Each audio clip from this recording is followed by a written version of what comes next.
হযরত ইমাম আজম আবু হানিফা রাহমাতুল্লাহ আলাইহি আল্লাহকে স্বপ্নে দেখেছেন। এই কথা ফতোয়ায়ে শামিতে বর্ণনা আসছে, আরো বিভিন্ন কিতাবে বর্ণনা আসছে।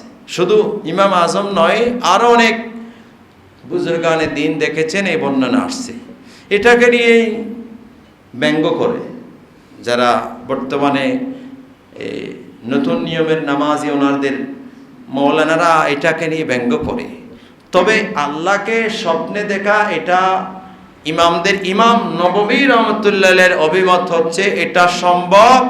তবে কোনো কাইফিয়ত কেমন এটা বর্ণনা করা কখনো সম্ভব নয়। যেখানে রসুল করেন নাই, মেরাজে আল্লাহর দিদার হয়েছেন রসুলে পাক, যেখানে কাইফিয়ত কেমন সেটা বর্ণনা করেন নাই। তো বুজুর্গারে দিন যারা ইমাম আজম সহ আর অনেকেই দেখেছেন, ওনারা স্বপ্নে দেখেছেন, যেতটুকু দেখেছেন ততটুকু দেখেছেন, বস এতটুকু। জান্নাতে মুমিনরা আল্লাহকে দেখবে, কিন্তু কাইফিয়ত বর্ণনা করতে পারবে না। আল্লাহ কেমন সেটার কাইফিয়ত বর্ণনা করার কোনো সুযোগ থাকবে, ক্ষমতা সুযোগ বান্দার কাছে এটা থাকবে না, কিন্তু দেখবে। সবাই বলো সুবহানাল্লাহ। তেমনি ভাবে ইমাম আজম আবু হানিফা রাহমাতুল্লাহ আলাইহি আল্লাহকে 100 বার স্বপ্নে দেখেছেন, আর অনেক বুজুর্গানে দিন দেখেছেন, এতটুকুতেই বিশ্বাস শেষ। এটা নিয়ে ব্যঙ্গ করা, এটা নিয়ে ট্রল করা, এটা নিয়ে বিভিন্ন কিছু বলা, হ্যাঁ, এটা হচ্ছে উনি কোন যুগের মানুষ, উনি কত বড় বুজুর্গ, 150 হিজরির মানুষ, যারা সাহাবায়ে কেরামকে দেখেছেন। আর আমি এ ফিতনার জামানায় এসে ওনাকে নিয়ে টানাটানি করছি। সবাই বলুন নাউজুবিল্লাহ। আল্লাহ রাব্বুল আলামিন এই ব্যাপারে আরো অনেক কথা আছে।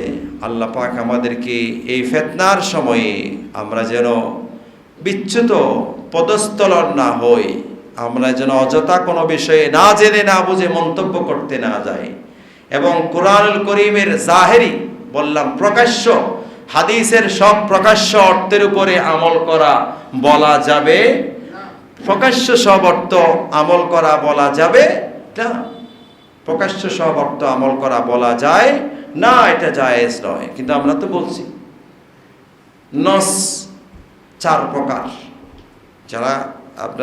যারা জেনারেল লাইনের, আপনারা হয়তো বুঝবেন না, যারা মাদ্রাসার ছাত্র ওনারা বুঝবেন। ইবারাতুন নাস, ইশারাতুন নাস, দালালাতুন নাস, ইক্তিজাউন নাস। ইবারাতুন নাস মানে সরাসরি ইবারতে কি আছে, নস মানে এই অধ্যাদেশ, বাংলায় বলে যে অধ্যাদেশ বলি না আমরা, অর্ডিন্যান্স, অধ্যাদেশ, আল্লাহর পক্ষ থেকে যে আদেশ নিষেধের যে বাণী আসছে, আয়াত কারিমা, এটা নস, এটাকে বলে নস। নস ইবারাতুন নাস সরাসরি ইবারতে যেটা আছে। ইশারাতুন নাস আল্লাহ সেটা দিয়ে কি ইঙ্গিত করছেন, দালালাতুন নাস আল্লাহ কি বোঝাতে চাচ্ছেন, সেটা মুহাদ্দিসরা, মুফাসসিরে কিরামরা, সাহাবায়ে কিরামরা এটার ব্যাখ্যা কি করেছেন, এই সব বিষয়ে পুঙ্খানুপুঙ্খানু যাচাই বাছাই করে সেটার উপর আমল করতে পারবেন। আপনি তো এগুলো জানেন না, আপনি এমনিতেই বাংলা কোরআন পড়ে মুফাসসিরে কোরআন হয়ে গেছে। আল্লাহ পাক রব্বুল আলামিন এই ফিতনার যুগে আমাদেরকে সমস্ত ফিতনা ফাসাদ থেকে নিজের ঈমানকে, নিজেকে যেন আমরা বিরত রাখতে পারি, আল্লাহ তৌফিক দান করুন। আমিন।